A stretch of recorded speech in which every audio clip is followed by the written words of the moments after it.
Este templo de amor e de paz, que ao despertar de um novo homem nos induz, te conclama, irmão, de última hora, a ingressar nesta seara de luz. Te conclama, irmão, de última hora. Boa noite a todos e a todas. Nós estamos no primeiro dia, de quarta-feira, de um novo ano.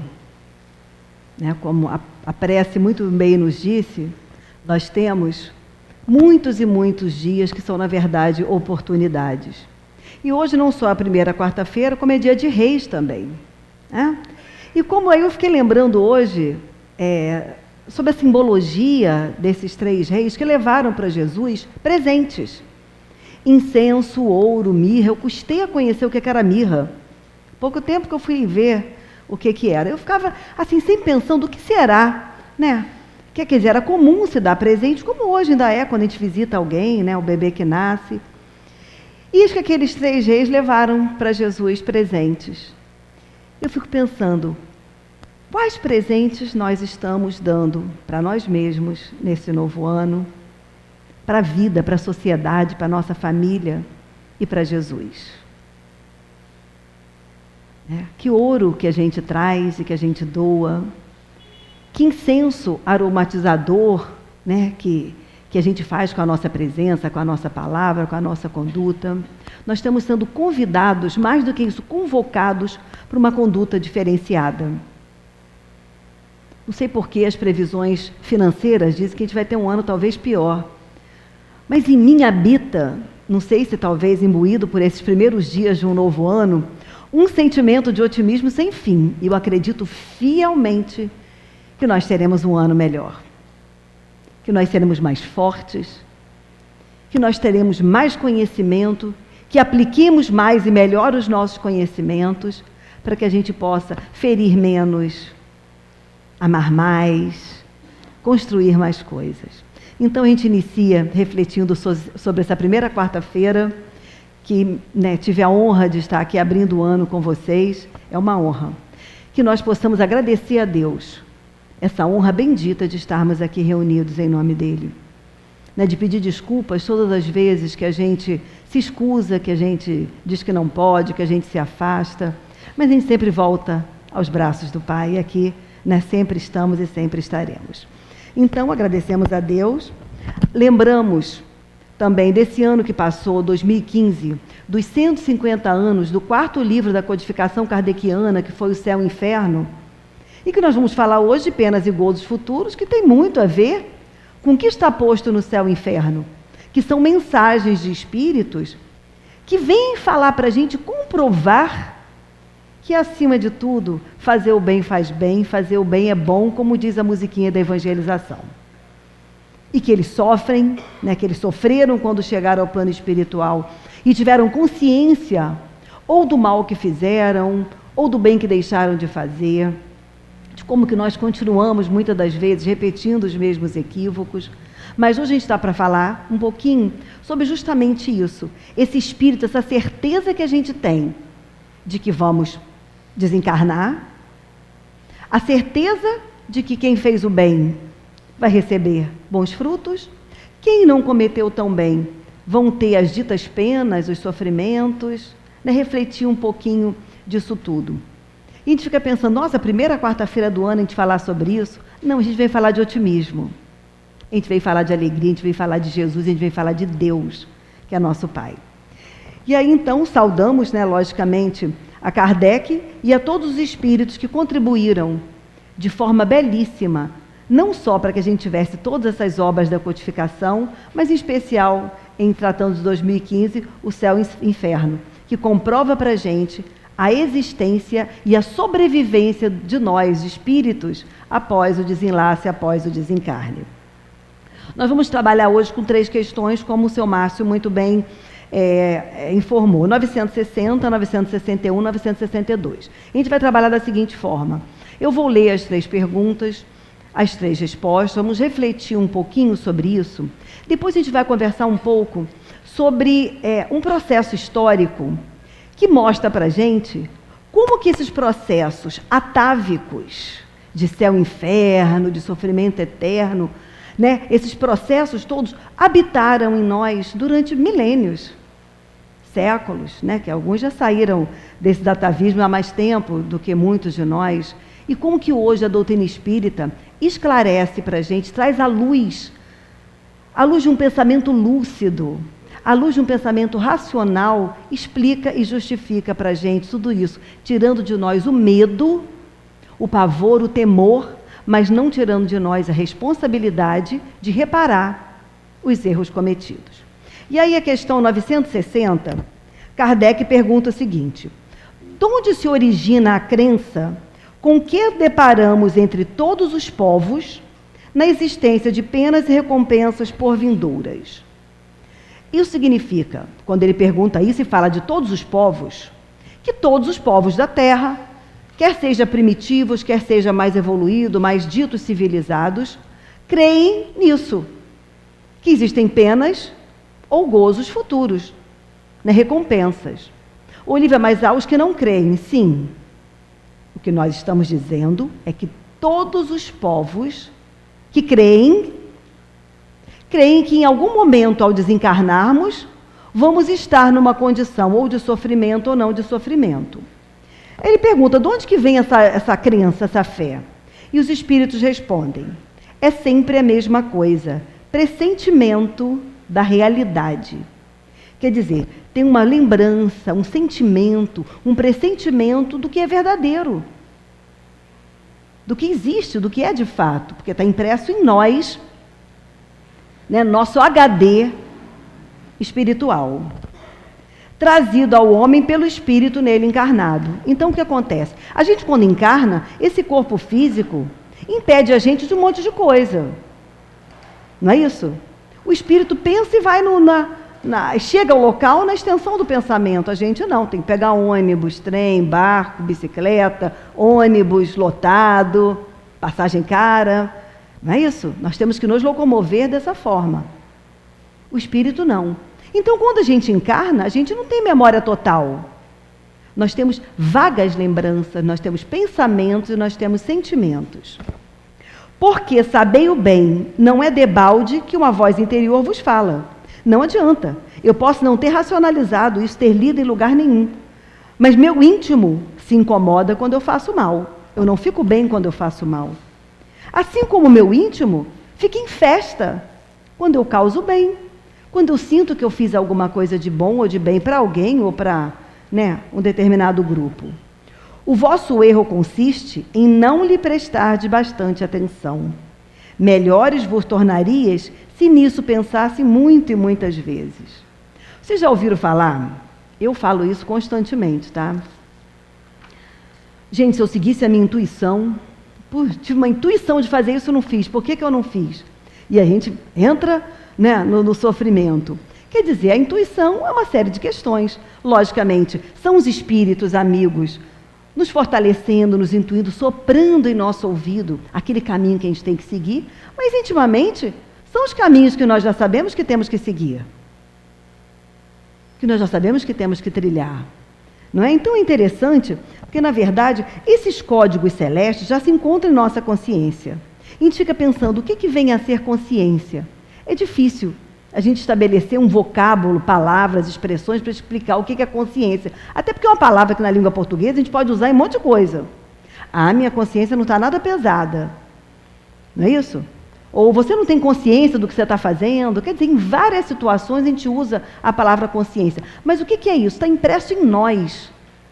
No nosso HD, quando nós formos criados, as leis divinas já foram impressas em nós. Então já está no nosso HD, na nossa consciência.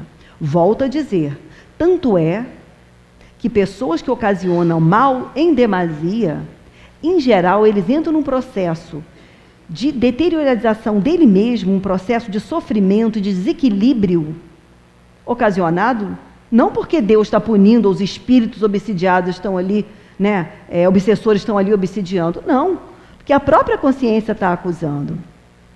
Através da consciência, o homem tem ideia de quando faz o bem e de quando faz o mal. Volto a dizer, a gente se sente bem ou não. É igual quando a gente não pode comer alguma coisa que come, não cai mal, não faz um mal-estar na gente. É mais ou menos isso a nível de sentimento de consciência. Todos temos pressentimento das verdades. Se a ela damos atenção, os caminhos melhoram. Se não, sofremos a lei de justiça que nos cobra. A gente fica pensando novamente, Deus é um Deus punitivo? Não, gente, Deus não é Deus, é um Pai de amor eterno. A gente não consegue nem conceber a palavra amor na instância de Deus. A questão é que nós nos cobramos. Nós nos responsabilizamos pelos nossos próprios atos. O tempo e o sofrimento despertam o espírito para a luz. Quer dizer, se a gente ouve a intuição boa e segue, a gente fica bem. Se a gente não ouve, a gente tem que reparar o mal. E aí vem, olha, o tempo e o sofrimento vão cobrar da gente, por quê? Quando a gente não age pelo amor, a gente age o quê? Pela dor. Então a dor e o tempo são os maiores presentes que nós temos, porque eles fazem com que a gente consiga rever e reparar os próprios erros. E a dor é uma mestra que age na profundidade do ser. A gente acha assim interessante. Hoje eu estava conversando com uma determinada família, com 3 filhos, um dos filhos, assim, em sofrimento, em processo meio rebelde. Não é um menino bom, mas está no processo meio rebelde. E ela de uma outra instância religiosa, e ela mesma falava, não adianta. Ele vai aprender pela dor. Ele vai aprender pela dor. E a gente fica com pena da gente, com pena de todos nós, porque precisa aprender pela dor. Há 2000 anos que Jesus já veio, 2016, quase, anos, que ele já trouxe isso para a gente. Mais de 150 anos de doutrina espírita. Só de 150 tem o 4º livro da codificação kardeciana. E nós continuamos errando e sofrendo as consequências do próprio erro. Aí vem a questão 961. Qual o sentimento que domina a maioria dos homens no momento da morte? A dúvida, o temor ou a esperança? Eu fiquei me perguntando. Acho que eu vou ter medo. Mas não medo de morrer. Eu digo que eu tenho medo da dor. Uma vez meus alunos perguntaram, professora, você tem medo de morrer? Eu falei, não.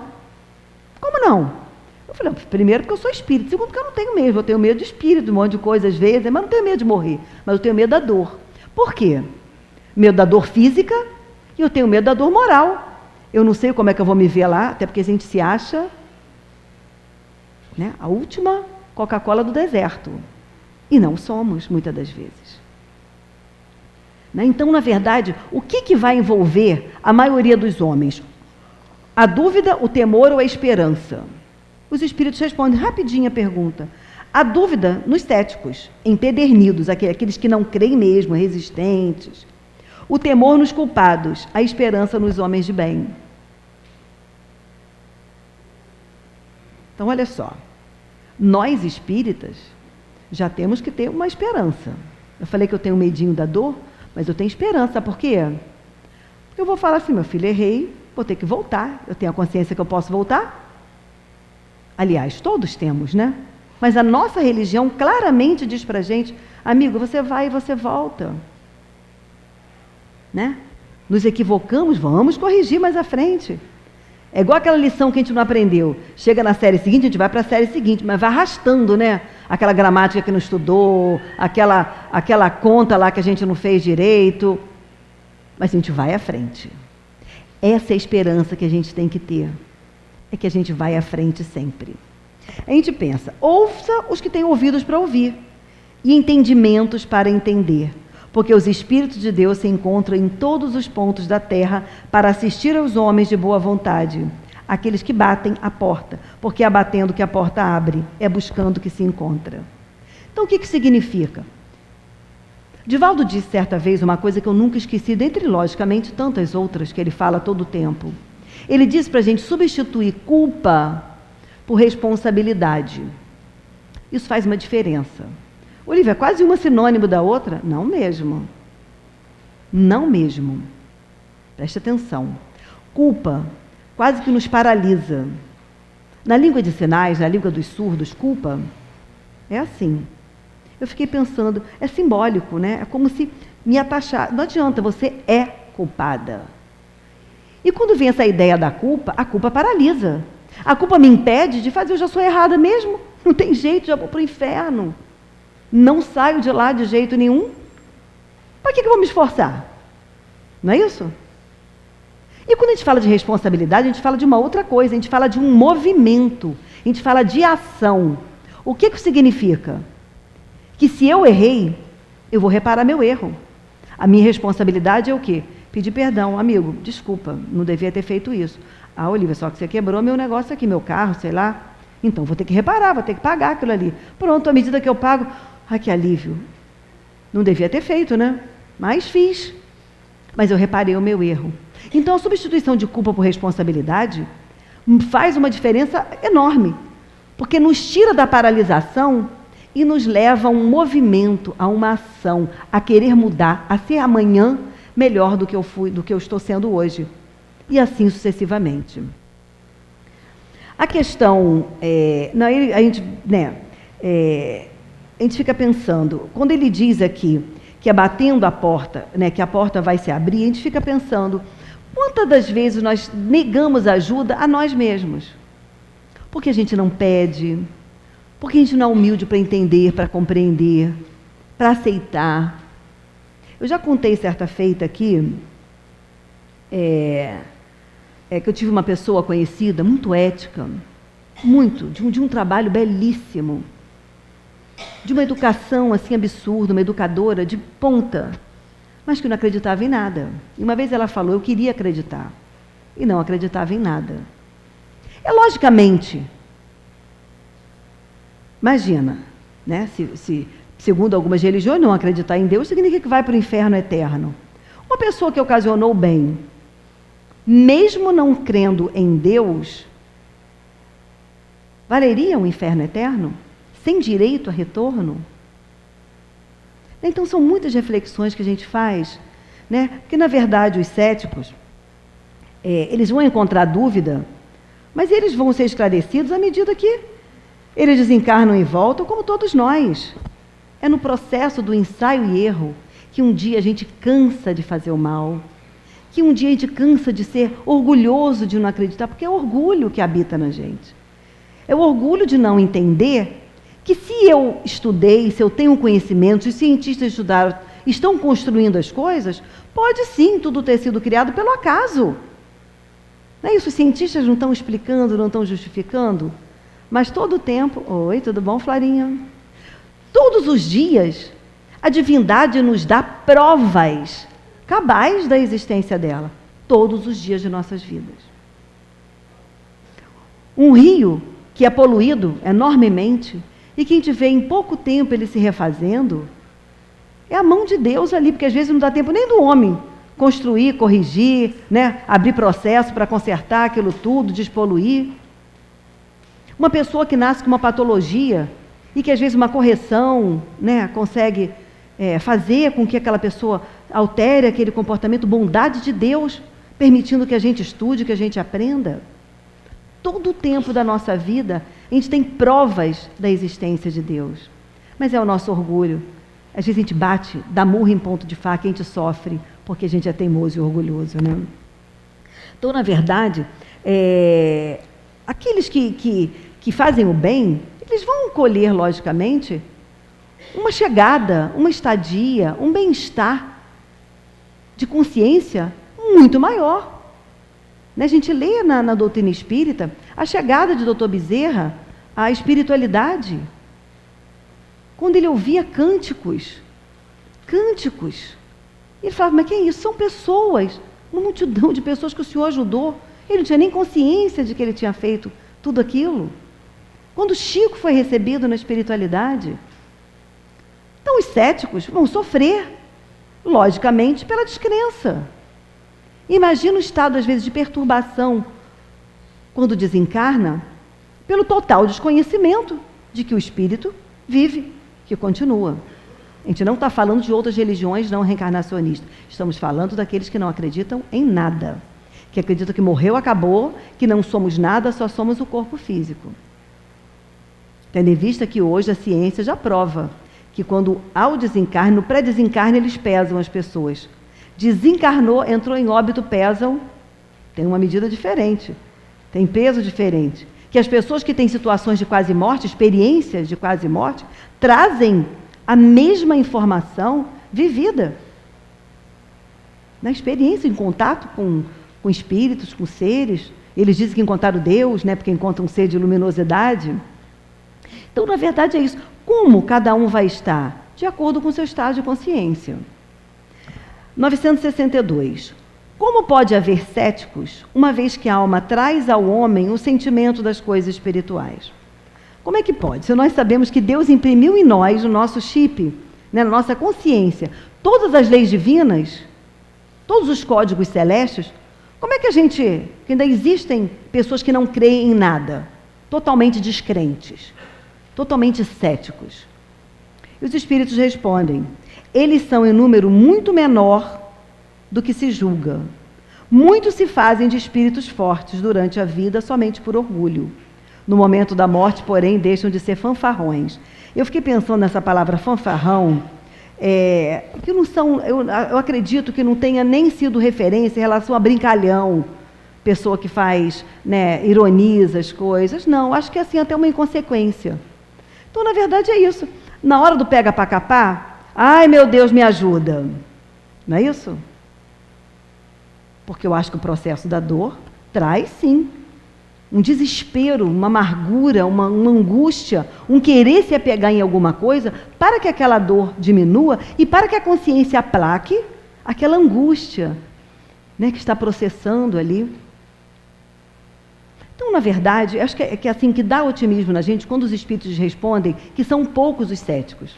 Vocês podem realmente, assim, a gente encontra pessoas de diversas religiões que acreditam em coisas diversas, né, do que a gente acredita, que tem rituais, que tem formas de conduzir a religião, mas, em geral, eu hoje desconheço alguma pessoa que se diga: eu não creio em nada.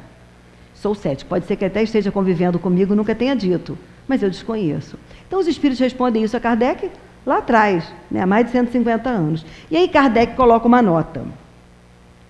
Ele diz o seguinte: a responsabilidade dos nossos atos, olha a expressão que ele usa, responsabilidade dos nossos atos é a consequência da realidade da vida futura.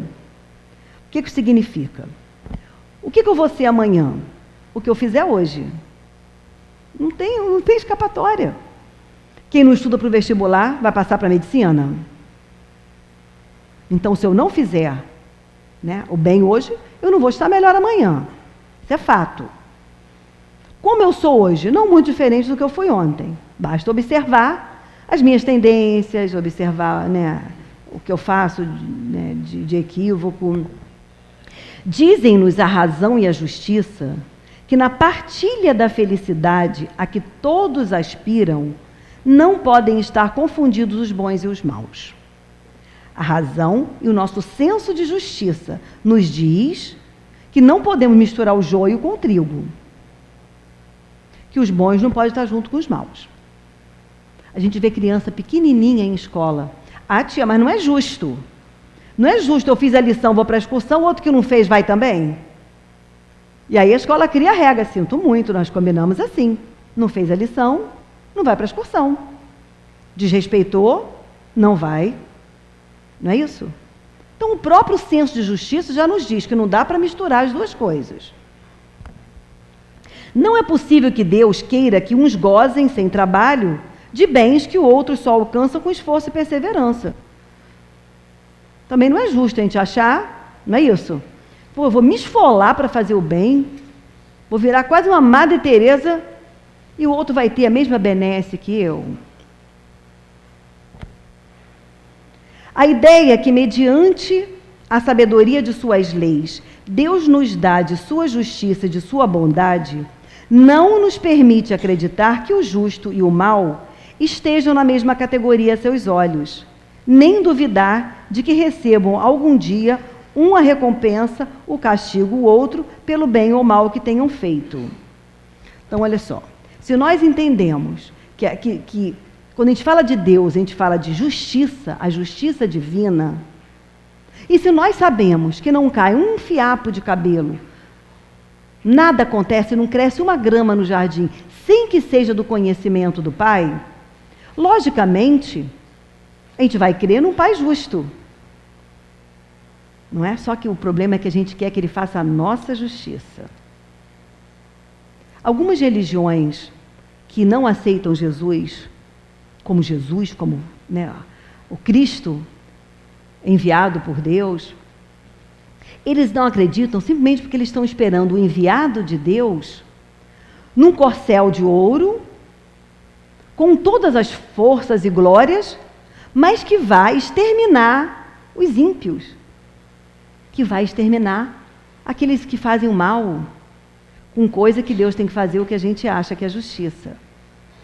Quando a gente crê na justiça de Deus, sobre a égide de Jesus, do olhar cristão, é a gente entender que o Pai ama a todos sem distinção, mas que cada um tem que pegar a sua charrua, arar, né, o solo está fértil, vamos arar, cada um fazer a sua parte. E aí termina, por isso é que o sentimento inato que temos da justiça nos dá a intuição das penas e recompensas futuras. Então, quer dizer, como nós já temos impresso em nosso código, nossa genética divina, que nós devemos fazer o bem, está tudo impresso ali. A gente combinou, né? Tudo combinadinho. Que nós descumprimos aquilo ali, não vamos para a excursão, não vamos fazer o passeio, não vamos ter a recompensa. É logicamente que esse sentimento nos dá a ideia de penas e gozos futuros.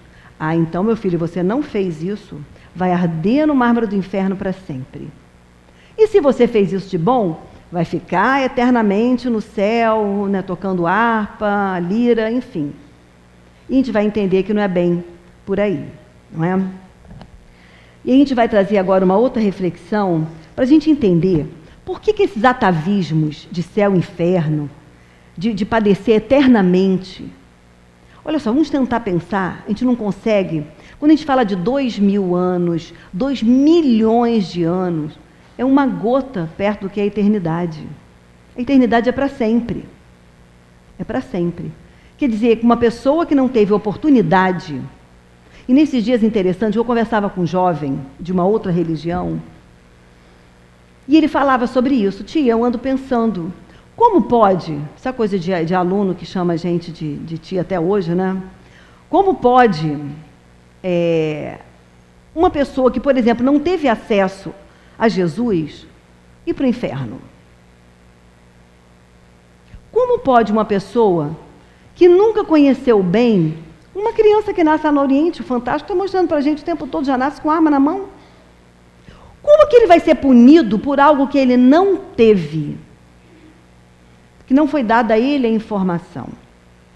É lógico que ele tem o código genético que diz para ele o que é certo, o que é errado, tudo isso. Mas se ele não teve acesso a isso, esse jovem me perguntava, como que ele pode ser punido? Então, em algum momento, Jesus tem que observar o que é certo, o que é errado e pesar, né, os atos de um e os atos de outro. E aí a doutrina dos Espíritos diz para a gente, e não é só a doutrina dos Espíritos, né, a atualidade, em geral, todas as religiões, os segmentos filosóficos, eles estão falando para a gente que nós estamos num novo tempo, que nós estamos num período de transição, que podemos chamar esse período de transição de nova era de Aquários. Eu lembrei muito na década de 70, que tinha um filme, Jesus Cristo Superstar, alguma coisa assim, que era um musical, e que falava da nova era, todo mundo cantava, era uma coisa assim muito boa de ver. Quer dizer, e já falava-se lá atrás dessa nova era. O Apocalipse fala desse tempo, é o final dos tempos, fim dos tempos, enfim. Cada segmento religioso fala de uma determinada forma. Mas nós sabemos, isso é bíblico, que nós estamos num período de transição. E aqui nós temos pessoas que creem e pessoas que não creem. Isso é fato. Né? Como disseram os espíritos a Kardec, os que não creem ainda formam um grupo menor.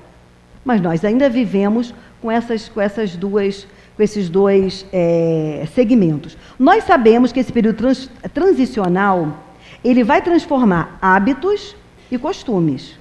Isso não é Olívia que está dizendo.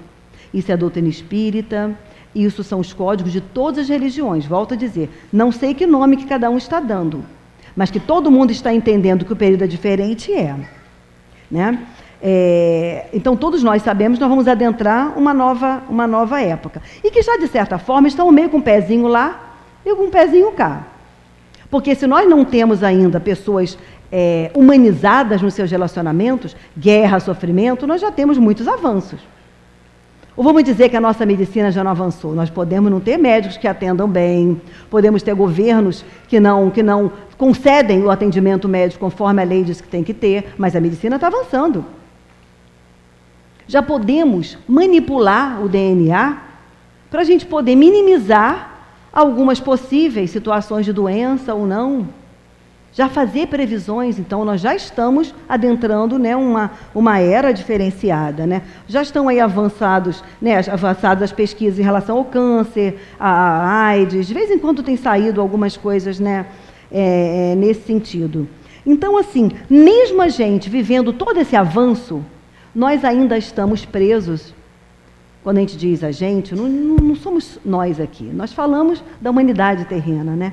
Muitos de nós presos aos atavismos do passado, a essas crenças mitológicas que fazem com que a gente tenha medo até hoje. Esse medo foi necessário numa determinada época. Hoje não é mais possível, não tem mais lógica, né? Então, assim, a gente fica pensando, que atavismos são esses? São esses que nos levam a pensar que não adianta. Eu cometi um crime no meu passado, eu já vou para o inferno eterno. Ou, se eu fiz o bem, eu achar que eu vou ter direito ao céu eterno, né?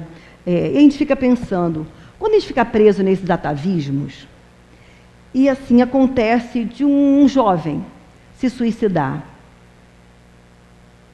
Aquela mãe presa aos atavismos, quando olha aquele filho, ela vai entrar num processo de desespero, não só pela dor, pela forma como foi ocasionada a dor, mas principalmente porque ela vai saber, na consciência dela, atávica, que aquela pessoa ali não adianta, não vai ser vista nunca mais, porque ela já está no fogo eterno. Ou, quando um filho comete um delito, morre num crime, numa coisa assim, já está fadado a ser eternamente infeliz. Essa mãe nunca mais vai ser feliz, crendo nessa forma.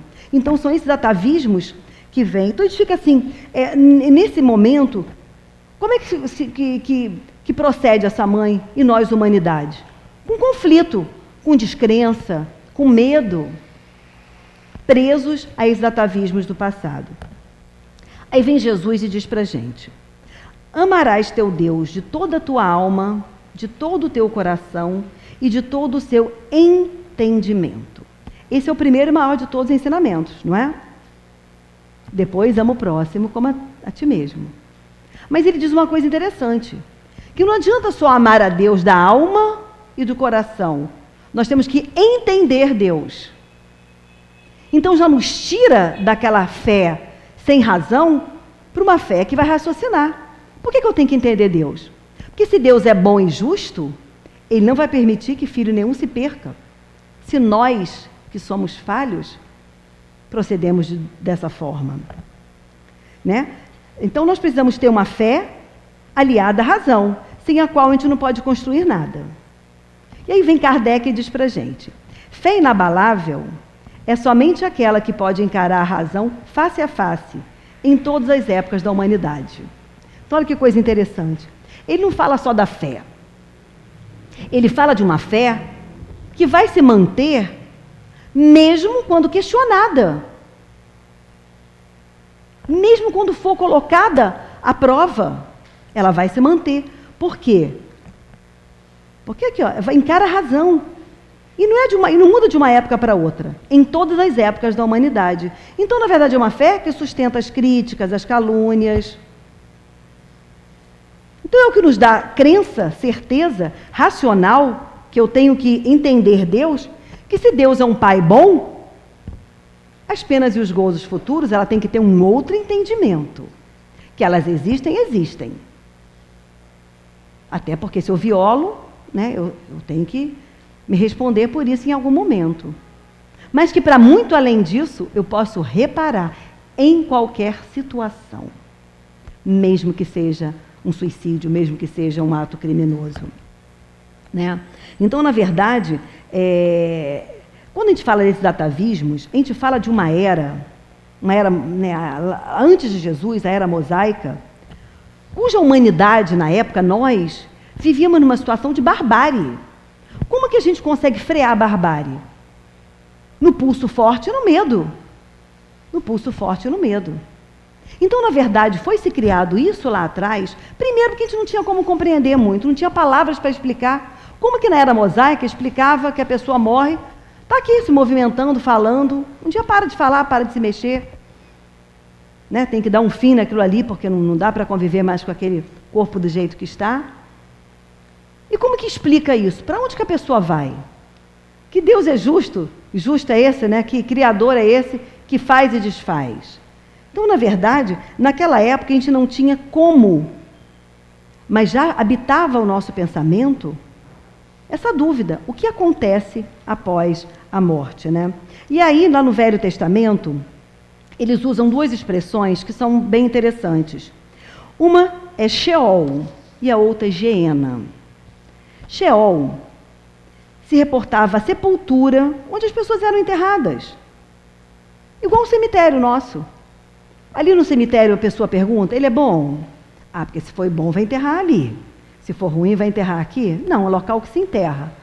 Era o local de enterrar as pessoas. E Geena era também um local, só que era um local que não se enterrava. Porque lá eram jogados os lixos, como se fosse um lixão. Só que eram jogados lixos, eram jogados animais e eram jogados seres humanos, pessoas que eram consideradas ou não consideradas humanas à época. Era aquele lixo da humanidade. Eu fico pensando, a Índia, que ainda tem um pouco daquele regime de castas, e aquela casta mais baixa, que ela não pode nem olhar para ninguém. Essas pessoas eram também jogadas ali. E diz que era um local muito, muito estranho, era fora das muralhas de Jerusalém, era um depósito de lixo, de cadáveres de pessoas indignas. Né? Que concepção que se tinha do que se era indigno ou não, né? Animais de todas as espécies e imundície. Tinha um fogo alimentado por enxofre e que queimava dia e noite. Era um fogo que queimava eternamente e que era alimentado por pessoas. Aí vira simbologia na nossa cabeça, né? Que era fato, era um fogo de verdade, físico. Queimava por quê? Porque aquelas pessoas não eram enterradas, era como se fosse uma vala aberta.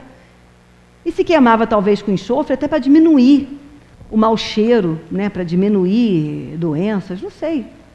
Olha como habita na cabeça da gente aquela ideia de que o que é ruim é infernal, é fogo que não para e que tem cheiro de enxofre.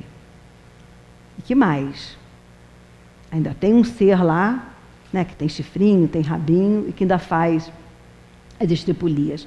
E a pesquisa ainda diz para a gente que muitos eram jogados lá, logicamente ainda em vida. Então eram realmente prantos e rangeiros de dentes, porque eram as dores mais atrozes possíveis. Então a gente vê essas figuras alegóricas que ficam habitando na nossa cabeça. Imagina, um espírito que processa aquela dor ali nos seus momentos finais, ele leva impresso aquela imagem. O que é aquilo para ele? O inferno. Então a gente vai trazendo esses atavismos. E aí diz que a época de Jesus, a ideia que se tinha não era bem essa. Era que era um processo de passagem, sim. Não era um sofrimento eterno. Na verdade, a palavra significava fim desconhecido. Então, vai para algum lugar que não sabemos ainda, mas não tem um sofrimento eterno. Então, não se sofre mais eternamente, mas também não sabia explicar o que ocasionava isso. 200 anos antes de Cristo, um rei da Grécia convocou 72 sábios, anciões, pessoas respeitáveis, inteligentes, boas leitoras, para pegar os escritos antigos, porque não existia ainda a Bíblia consolidada nos seus livros, como nós o vemos de um tempo para cá. Eram textos, que pegassem aqueles textos sagrados e transformassem, né, aquela língua inicial e passassem para o grego, que tinha se tornado a língua oficial local. Então, na verdade, essa primeira tradução foi considerada a versão da Bíblia pelos 70 sábios, né? Diz, né, alguns escritos históricos que esses textos foram feitos em 70 dias. Então, muito pouco tempo, sem Google, sem livros para pesquisa, né? 70 pessoas que pensavam diferentes, né, com histórias de vida diferentes, que alguns equívocos ficaram. Né? E um dos equívocos foi que onde eles liam anteriormente Sheol e Geena, lá no hebraico, na Bíblia hebraica, que eram locais físicos, né, onde eram enterradas ou jogadas pessoas, eles transformaram, traduziram para Hades. Hades é um deus da mitologia grega. E Hades, na verdade, significa um submundo do inferno, um local para onde vão aquelas almas mais sofridas, uivos, sofrimentos, dores.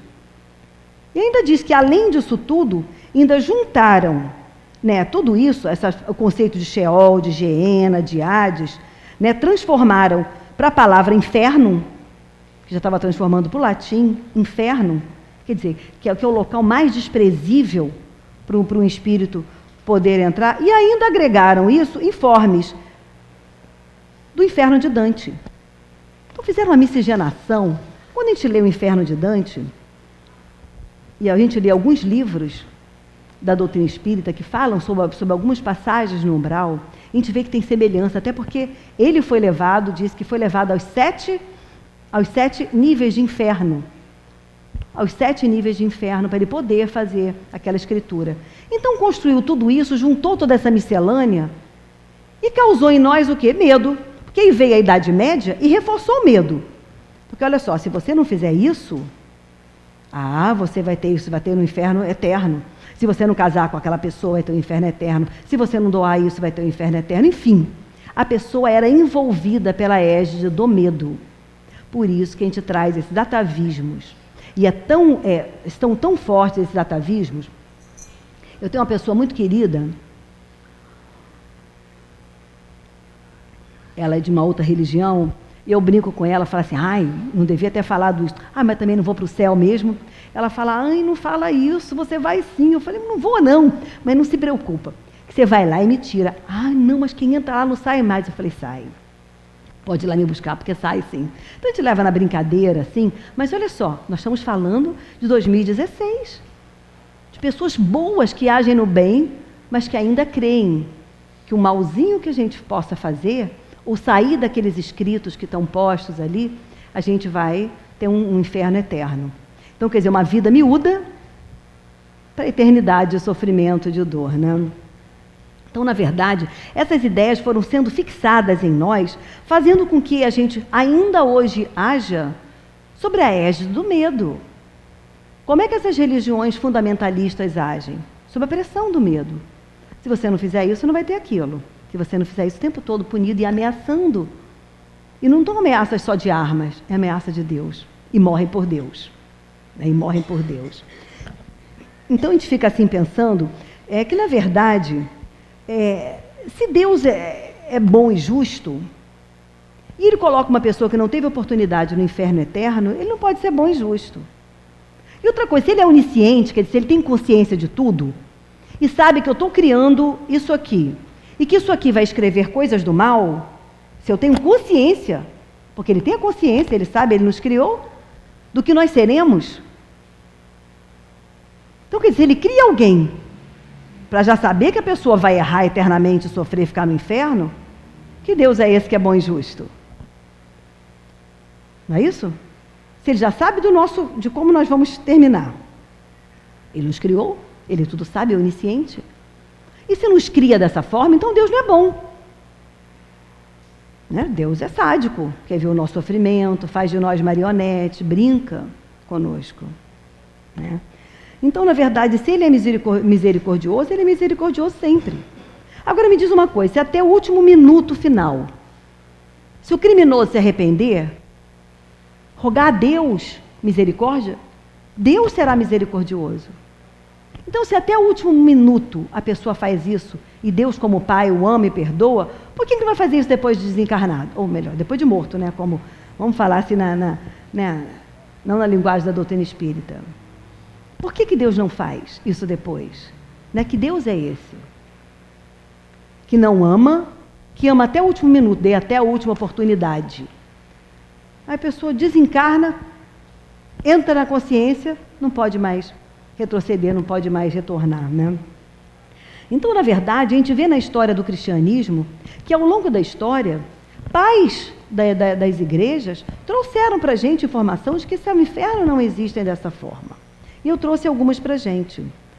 Diz São Clemente de Alexandria o seguinte: o Cristo Salvador opera finalmente a salvação de todos, sem parênteses para dizer todos bonzinhos, todos católicos, evangélicos, espíritas, não, todos, sem distinção e não apenas alguns privilegiados. Então isso significa o quê? Que todos se salvam. Todos se salvam. São Gregório, 330 anos depois de Cristo. Tito Flávio foi 300 anos depois de Cristo também. A necessidade de que a alma imortal seja purificada das suas máculas e curada de todas as suas enfermidades. Então, se diz que a alma imoral ou imortal seja purificada das suas máculas, significa que nós vamos ter o quê? Oportunidade de melhorar. As provações terrestres têm por objetivo operar essa cura, que depois da morte se completa. Que depois da morte se completa. Quer dizer, depois da morte nós podemos ainda, sermos salvos. Quando não pode ser concluída nessa vida. Então já dá um alento para a gente. Então, quer dizer, são grandes almas enviadas por Jesus que já vêm ao longo da história dizendo para a gente, quebra esses atavismos do passado. Em todo o tempo, o Pai amoroso, bom, justo, nos abraça e ama. São Jerônimo, que fez a tradução da Bíblia do grego para o latim, ele disse, tais são os motivos em que se apoiam os que querem fazer compreender que depois dos suplícios e tormentos haverá consolação. Pronto. Passei pela minha purgação, cumpri os meus ritos de resposta em relação aos meus delitos, aos meus crimes. Pronto, fui salvo. Isso dá uma fé, uma força, um otimismo, uma confiança, uma não desistência. Meu Deus, que bom! Quer dizer, eu posso fazer a série de novo? Você vai me aceitar de novo? O Papa João Paulo diz, o céu não é o paraíso nas nuvens, nem o inferno é a aterradora fornalha. O primeiro, o céu, é uma situação em que existe comunhão com Deus. O segundo é uma situação de rejeição. Pronto, falou pra gente. Quem age em conformidade com as leis divinas, que são o nosso código celeste, pronto, é o céu interno, o céu da consciência. E quem não é a situação de rejeição. Rejeitamos as leis de Deus, rejeitamos o amor divino, negamos a Deus, mas que também teremos oportunidade de rever. E Jesus ainda fala para os fariseus, entre em acordo, sem demora, com o teu adversário, enquanto estás com ele a caminho, para que o teu adversário não te entregue ao juiz e seja recolhido à prisão. Em verdade, eu te digo que não sairás dali até pagar o último ceitil. Se o cara morre, vai pagar como? Então, quer dizer, nós temos oportunidade, sim, de sair dessa condição em todo o tempo. E a doutrina espírita, ela traz para a gente o tempo inteiro essas informações, a certeza absoluta, a crença, porque nós acreditamos em especial na reencarnação. Não só a nossa fé, o nosso amor a Deus, como a certeza de um desses pilares que sustentam os códigos da doutrina espírita, que é a reencarnação. Então, primeiramente, a doutrina dos espíritos diz para a gente, quer dizer, ela contribui muito com a gente, porque a fé tem chegado a essas pessoas de forma raciocinada. Então, isso significa, pensar que algumas coisas não têm lógica, são mitológicas. Não são racionais, não podem ser. Porque senão entra em conformidade, ou melhor, entra em contraponto com tudo que eu creio de Deus. E o segundo, né, quer dizer, na lógica da doutrina, na coerência, no pensamento organizado, e depois através dos próprios fenômenos mediúnicos, que traz para a gente a certeza da sobrevivência da alma e de como ela está através de quê? Da comunicabilidade com os espíritos. Então, assim, chegamos a um patamar, nós, da humanidade, já de uma condição de maturidade da nossa crença em Deus, que não é só amar a Deus de coração e de alma, não é só amar a Deus nos nossos pensamentos e sentimentos, é, antes de tudo, entender Deus. Entender Deus que cria o tempo todo, que faz o bem, que nos ama incessantemente. E a gente encerra, então, com um poema que está nesse reformador de agosto de 2005, o mês que o Céu e o Inferno estavam fazendo 140 anos. E o poema diz assim para a gente: onde está Deus? Onde estás, Deus? Perguntou o cientista. Ninguém o viu jamais. Quem é ele? Responde às pressas o materialista. Deus é somente uma invenção da fé. O pensador dirá sensatamente: não vejo Deus, mas sinto que ele existe. A natureza mostra claramente onde o poder do Criador consiste. Mas o poeta dirá com a segurança de quem afirma porque tem certeza: eu vejo Deus no riso da criança, no céu, no mar, na luz da natureza.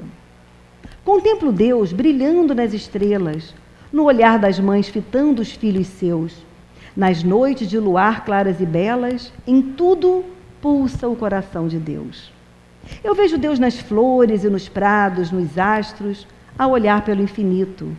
Escuto Deus na voz dos namorados e sinto Deus na lágrima do aflito. Percebo Deus na frase que perdoa, contemplo Deus na mão que acaricia, encontro Deus na criatura boa e sinto Deus na paz e na alegria. Eu vejo Deus no médico salvando, presinto Deus na dor que nos irmana, descubro Deus no sábio procurando compreender a natureza humana. Eu vejo Deus no gesto de bondade, escuto Deus nos cânticos do crente, percebo Deus no sol, na liberdade, e vejo Deus na planta e na semente. E vejo Deus, enfim, por toda parte, que tudo fala dos poderes seus. Descubro Deus nas expressões da arte, no amor dos homens também sinto Deus. Mas onde eu sinto Deus com mais beleza, na sua mais sublime vibração, não é no coração da natureza, é dentro do meu próprio coração. Muita paz. Que esse ano nos renove em força, em fé, em crença, em certezas, em otimismo, mas em amor a Deus e ao próximo. Muito obrigada.